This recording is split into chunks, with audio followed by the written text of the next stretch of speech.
Classes special में सभी छात्रों का हार्दिक स्वागत है। आज हम परीक्षाओं के कगार में बैठे हुए हैं। हमारे पास मात्र एक दिन का समय बचा है। पूरा वर्ष इसी इंतज़ार में निकल गया कि 2 वर्षों का लॉकडाउन था, इस वर्ष भी लॉकडाउन है। परीक्षाएं नहीं होंगी, पेपर नहीं होंगे, हम बिना परीक्षाओं के पास हो जाएंगे।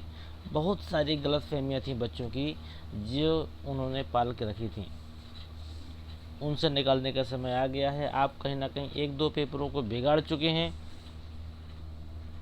लेकिन फिर भी थोड़ा बहुत बन गया होगा। लेकिन इंग्लिश का पेपर आपसे बनने वाला नहीं है, ठीक है। एक तो ये दूसरी लैंग्वेज है और इसके अतिरिक्त सारा सिलेबस बदल चुका है। और बहुत बड़ी बात कि सिलेबस बदलने के बाद में साल 2 साल कम से कम अध्यापकों को भी रनिंग में आने में लगता है, नई चीज़ों को देखने में, सुनने में, समझने में, बताने में। और सबसे बड़ी बात, अनसोल्ड उपलब्ध नहीं है, सब कुछ नया है। ऐसी स्थिति में मान के चलिए कि पेपर तो बिगड़ना ही है जिन्होंने पढ़ा नहीं है, लेकिन फिर भी एक दिन में क्या किया जाए कि हम लोगों के अच्छे नंबर आ जाएं, जिन लोगों ने पढ़ा है उनके अच्छे नंबर आ जाएं, और जिन्होंने बिल्कुल नहीं पढ़ा है उनके इतने नंबर तो आ जाएं कि कम से कम वो पास हो सकें। तो आज ये वीडियो आपके लिए है। आज के इस वीडियो में हम गारंटी लेते हैं कि जिन्होंने सालों भर पढ़ाई नहीं की, वो सिर्फ आज के इस वीडियो के अंतर्गत में जितने भी टिप्स बताए जाएँ, जितने भी चीज़ें बताई जाएँ, जितना भी चीज़ पढ़ने के लिए बोला जाए, सिर्फ उतना पढ़ के भी आप अच्छे नंबर प्राप्त कर सकते हैं। जिन बच्चों ने पूरे वर्ष पढ़ाई की है उनको बहुत बहुत शुभकामनाएं। ऐसे बच्चों के लिए यह वीडियो एक अमृत की तरह साबित होगा। और कहीं सबसे पहले हम बात करते हैं कोविड-19 के बारे में। तो कोविड-19 के कारण आपको मालूम है कि आपके शैक्षणिक सत्र से 30% कोर्स कम कर दिया गया था। उसके अंतर्गत में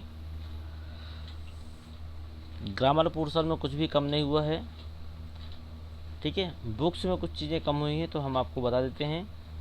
जो आपकी बुक जिसे आप प्रोज के नाम से जानते हैं, उनमें इस 3 पाठों को छूना तक नहीं है, ठीक है। इन 3 चैप्टर को बिल्कुल भी नहीं छूना, ये आपके कोर्स में नहीं है। पोएट्री का एक अध्याय है या आपका ए रोड साइड स्टैंड, ये नहीं छूना है।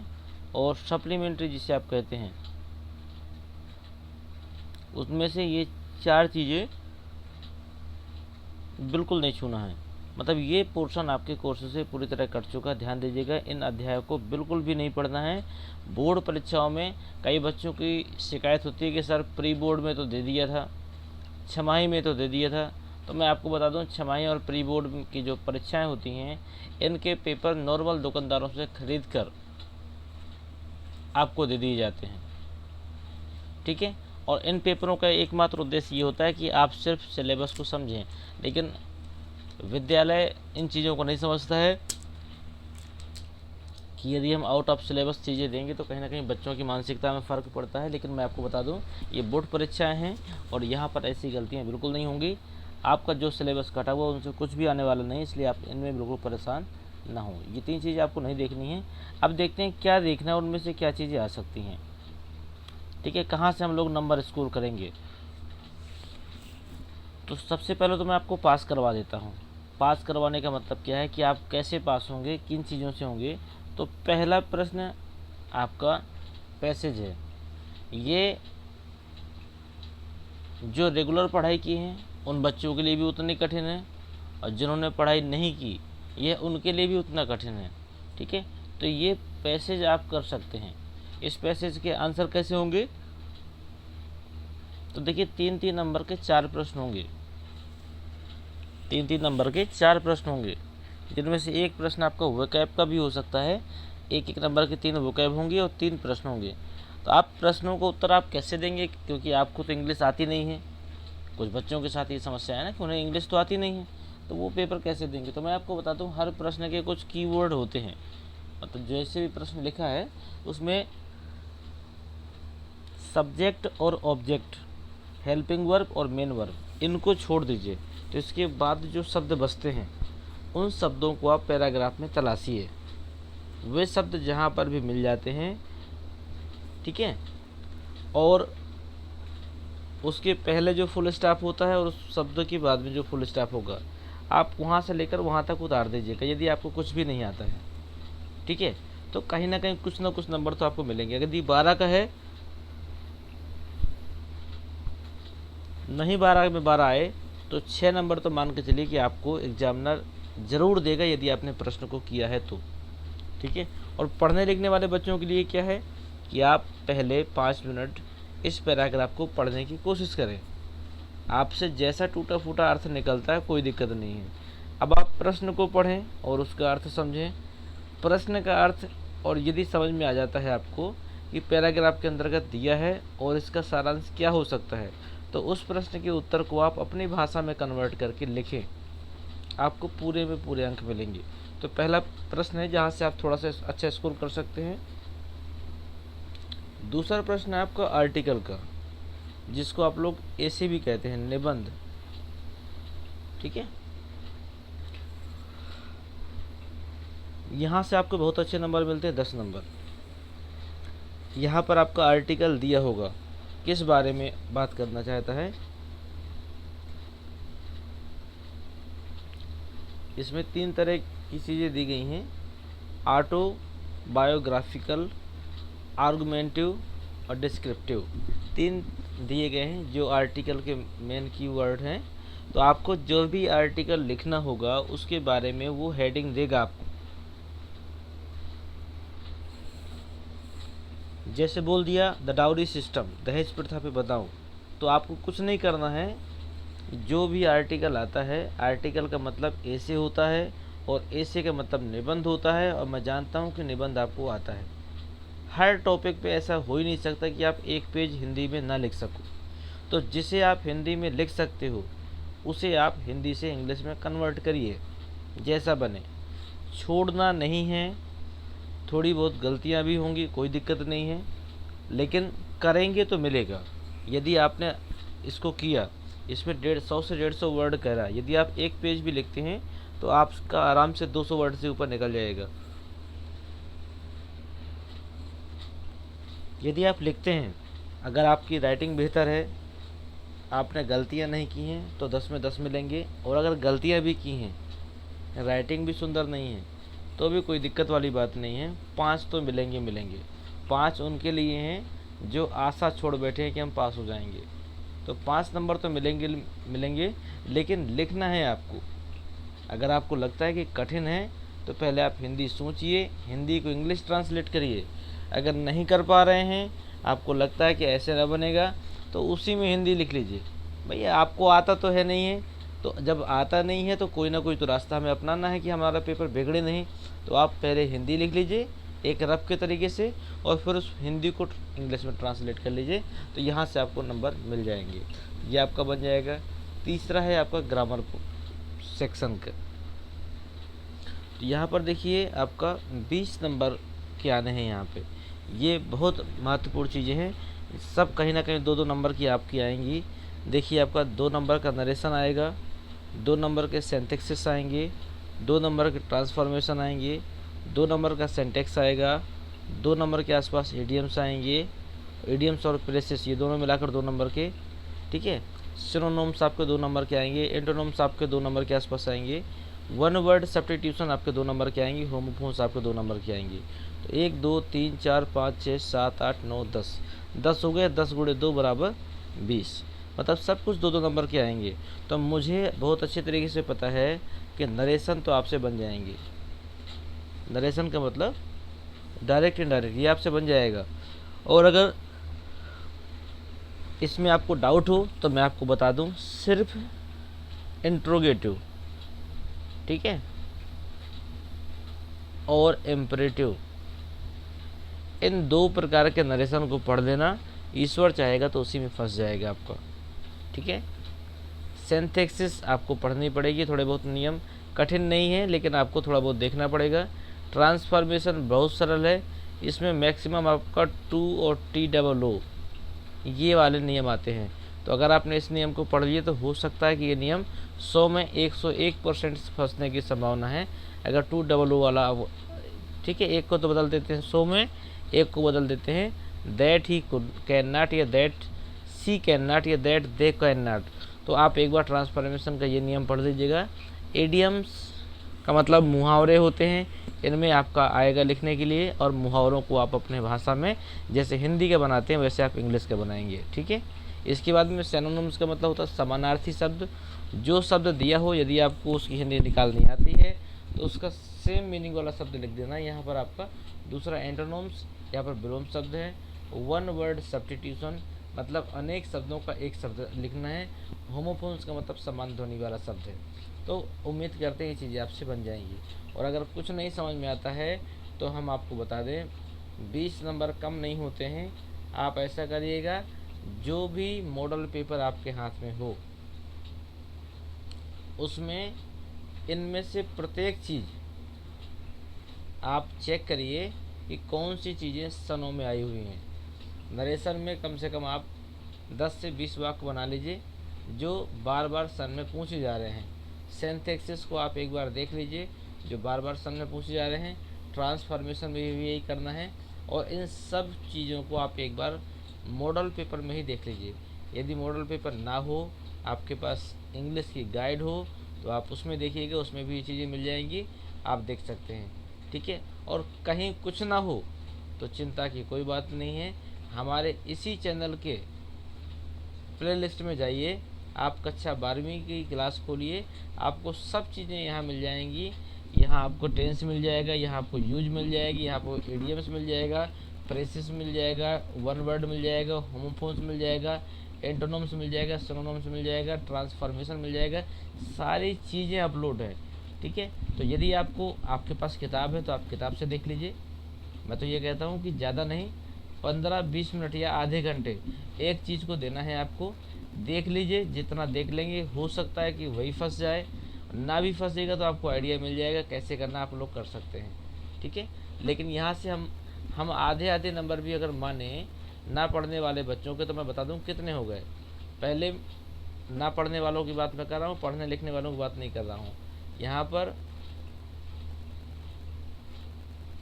20 नहीं, 15 नंबर की, क्योंकि 12 नंबर की ये और 3 नंबर की वैकेब हो गई, तो 15 नंबर की हो गई। तो 15 में मैं 8 मान लेता हूँ। ये 8 नंबर तो ऐसे बच्चों के आई जाएंगे जिन्होंने पढ़ाई लिखाई नहीं की है।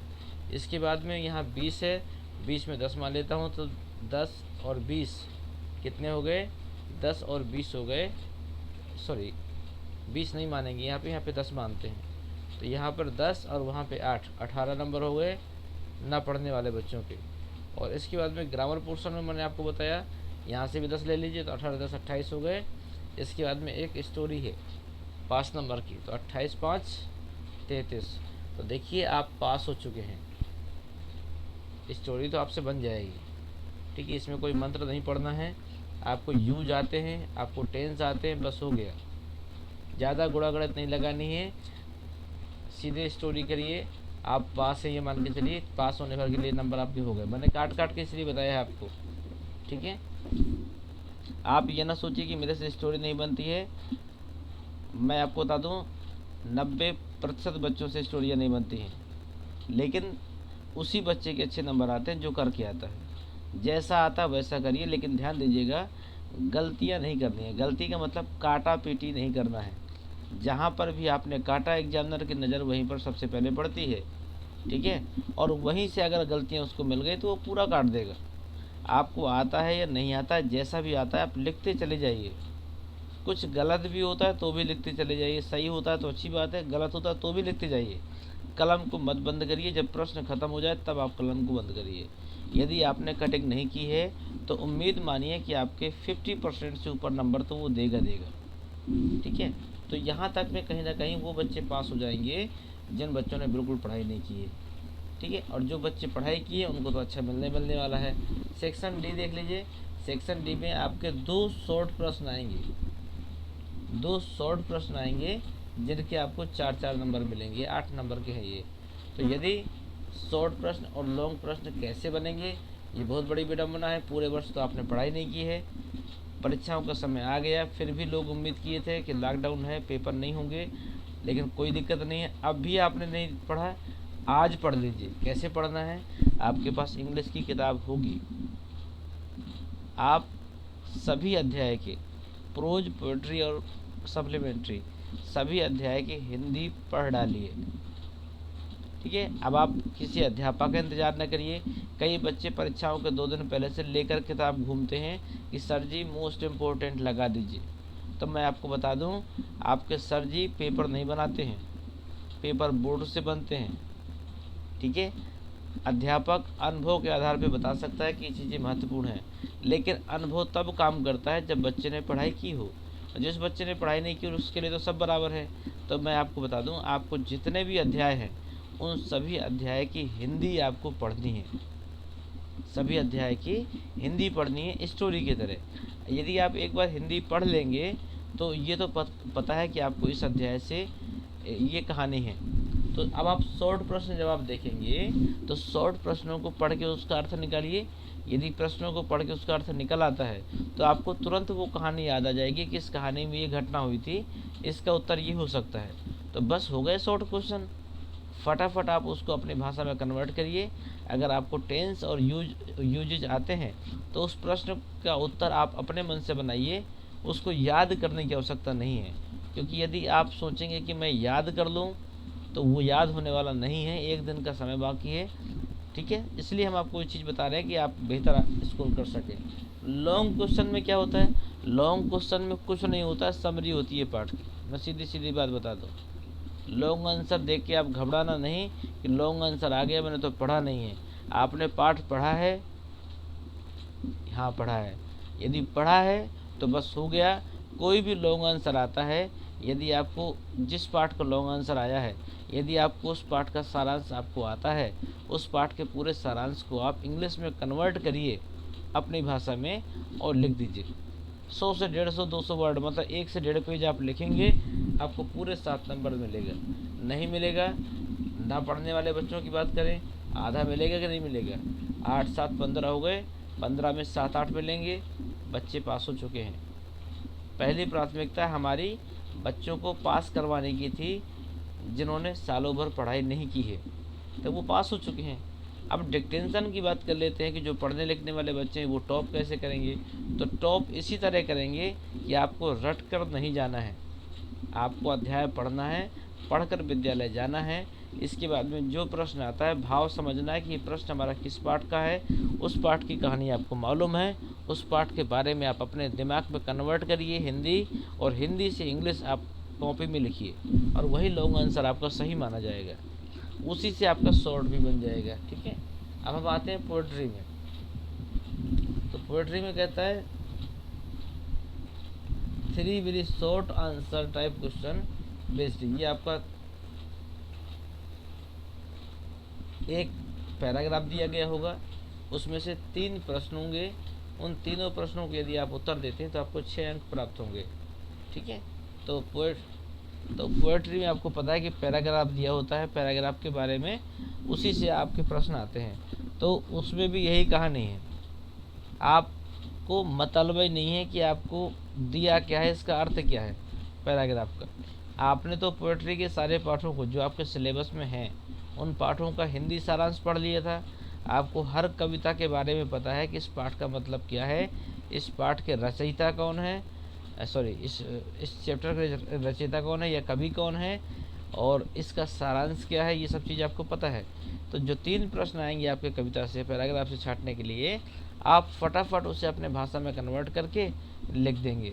ठीक है, ज़्यादा दिमाग लगाने की ज़रूरत नहीं है इसमें, ये आपका बहुत आसानी से बन जाएगा। और अगला प्रश्न है आपका ये अलंकारों का।